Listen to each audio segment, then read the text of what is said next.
Boatworks Today is a viewer-supported show. To learn more on how you can get involved and watch extended ad-free versions of these videos, please visit our website, boatworkstoday.com, and click on the top of the heading where it says Support This Show. Thank you.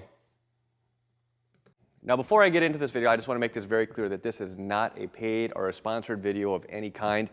The product I'm going to be talking about here, they have no idea I'm doing this. They haven't contacted me. I haven't contacted them.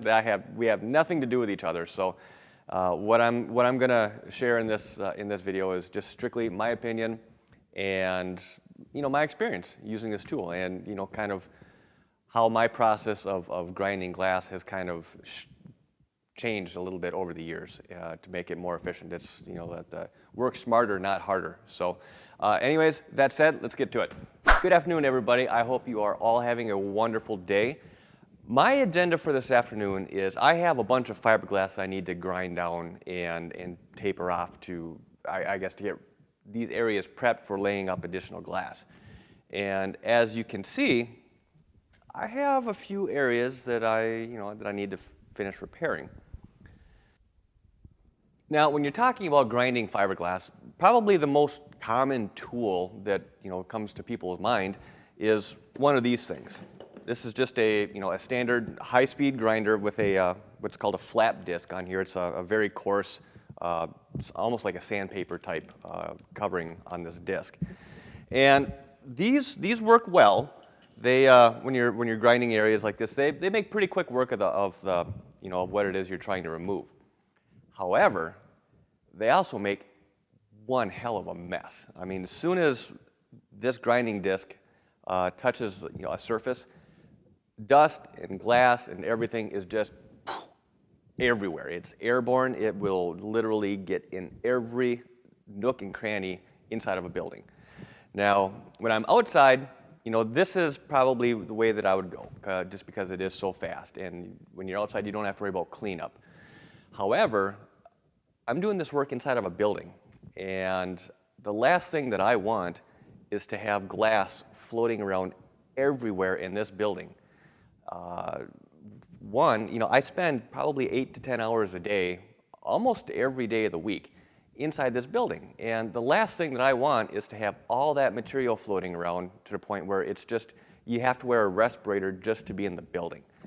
That's a scenario that I want to avoid as much as possible. So now one way to try and, I guess, mitigate that is to try and come up with a way that when you're grinding, you can essentially catch most, if not all, of the dust right there at the surface before it even has a chance to get airborne. And when I'm working indoors, my go-to tool for doing this may not be something that you would normally think about. But it is this little guy. This is it's a little 1 1/4 inch Makita belt sander. Now, and I think I've got 32 or 40 grit paper on here. Now, the nice thing about doing your grinding with something like this is that that belt is spinning in one direction, and anything that you're working on, it's going to basically route all of that dust in one direction. So when I'm grinding on this, I'm going to be right behind it with a vacuum, and it's going to collect. I'm not going to say that it's going to catch all of the dust, but it's going to get most, if not all of the dust. And I mean, to be honest, when you're grinding fiberglass, that's about the best that you can hope for. So very, very handy tool. Now, while this sander may not be quite as fast or, I guess, efficient as using, say, like a high-speed grinder, the fact that you don't have to spend very, very little time afterwards cleaning up is a huge consideration. Using this high-speed grinder, literally every square inch in this building would be covered with dust. And having to clean, so if there are other boats in here, or they would get all over my tools, all my lumber racks, tractor, or literally everything in here would be covered in a fine coat of dust. And you're talking days, if not longer, to get all that cleaned up, blown off, and then in the meantime you're still dealing with all the airborne particulates. So when it's all said and done, you will be much farther ahead, in my opinion, using this and not having to clean, rather using this and having to clean everything in the building. So let me get my stuff set up, and then I'll be able to come in and show you, some of the different ways that I use this sander, and then you'll be able to see for yourself, how well the dust collection part of this aspect works. One of the issues that I have to deal with in quite a few different areas on this deck are areas like this. Basically, it's a bunch of little voids beneath the gel coat and the fiberglass. Now, I could just dish that out with my sander, a regular orbital sander. But I can also do that with this belt sander, and I have a lot more control.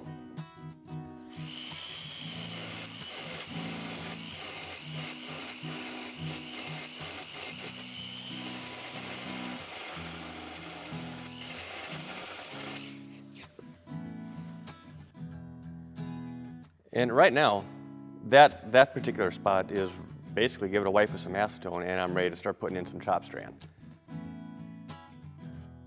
No mess, and still fairly quick. Now, another handy way that you can use this belt sander is to come in and reestablish the new radius along not necessarily just a hatch, but on almost any hardware. As surprising as it sounds, this is a very typical radius that you're going to find on most areas of a boat. So to be able to come in, and after the fresh glass is up on here and it's cured, I'll be able to come in and just basically put this on edge just a little bit and run this very lightly, and that will sand a perfect contour right in, along this lip. It may end up changing this contour somewhat from what's original, but that's okay. That's perfectly fine. The change in this radius is going to be so minimal that no one would even notice it. By altering it just a little bit and being able to use this, the head of this sander, it greatly speeds up what would normally be a hand sanding process, which sucks.